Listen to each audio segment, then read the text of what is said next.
loves failing? For sure. I'm sure you've all seen this before, whether it's on your own computer or not, or you've been working somewhere. This is an epic fail. A failure that fails. How can you fail at failing? Well, surprisingly enough, it's quite easy. Most of the time it happens when we have no idea where it came from. We did not see that coming at all. Oh my God. You're cruising around, flying high at a mile a minute, you're doing your thing, you're in your stride, and then you hit a glass wall. There's this poor bird here who seems to have met his fate in this way. But that's not the only way in which we encounter failure.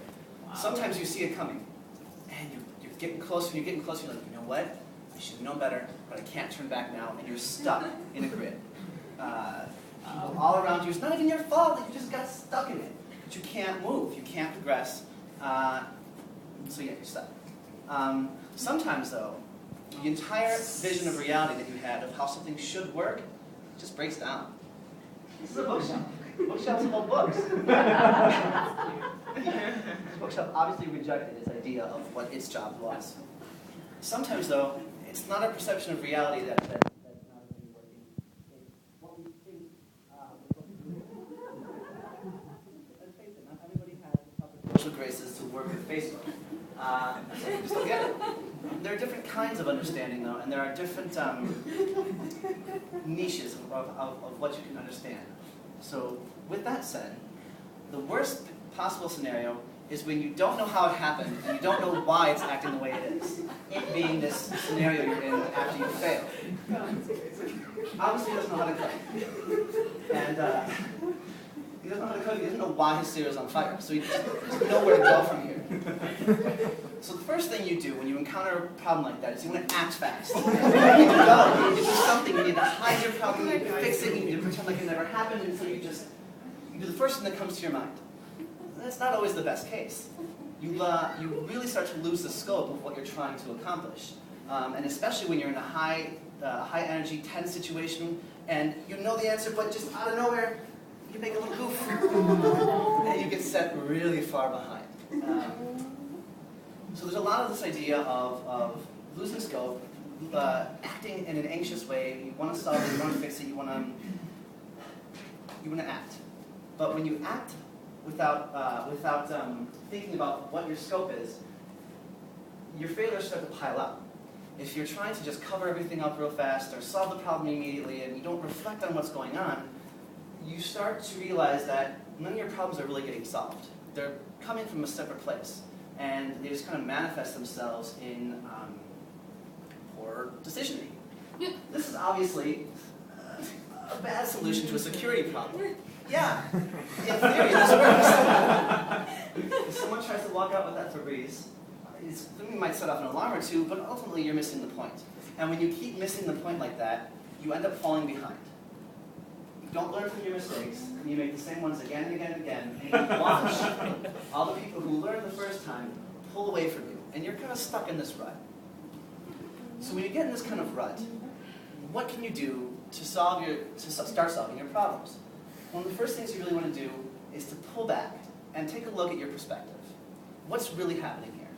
Are you going to wake up tomorrow? Are you going to wake up tomorrow even though you made this mistake?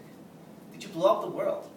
Maybe the whole section of the universe. Something might have happened, but usually the case is that you just made a small little mistake that you can learn from. Why did you make that mistake in the first place, though? Turns out everything isn't as it presents itself. Nature is riddled with deception, cunning, survival. It's in our DNA, it's in our blood, it's what we do. And it's also just in how we perceive the world.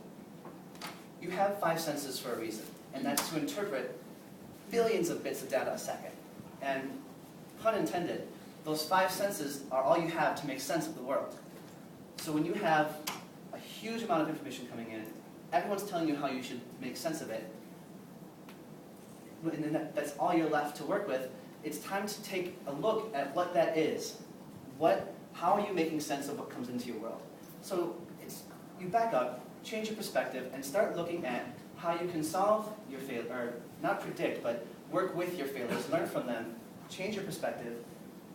And what allows you to do that a lot of times is a strong support, a good team of people that can help you out help you solve your problems or provide you with that introspection or ability to look at the decisions you're making that result in non-failure. That's the best way to put it. So sometimes, when you do have the support group, it's really great, but it's kind of hard to trust them. You don't know what they're doing. Yeah, it looks like Carol. But so they look like they're making bad decisions. They're jumping off a cliff. You don't want to jump off a cliff, but you have to remember that you just came from a place where you made a bad decision, where they were all watching you and going, he's jumping off a cliff. He needs help. So when you're starting to join a new team, you need to realize that ultimately you're greater than the sum of your parts. You have a big think pool. You have everyone with different perspectives of how to solve problems. Maybe they encountered that failure that you had before. Maybe they have the resources to help you at that time. And when you're on a team like that, you come to rely on other people. So ultimately, when you're faced with a new failure, you have to make a choice. So chill out, realize that you have a network of people, and you can start to weigh your options and how you're going to approach dealing with this failure, and be comfortable in relying on your team, because ultimately, you're a lot stronger as a group. Yeah. Crash land on the last slide.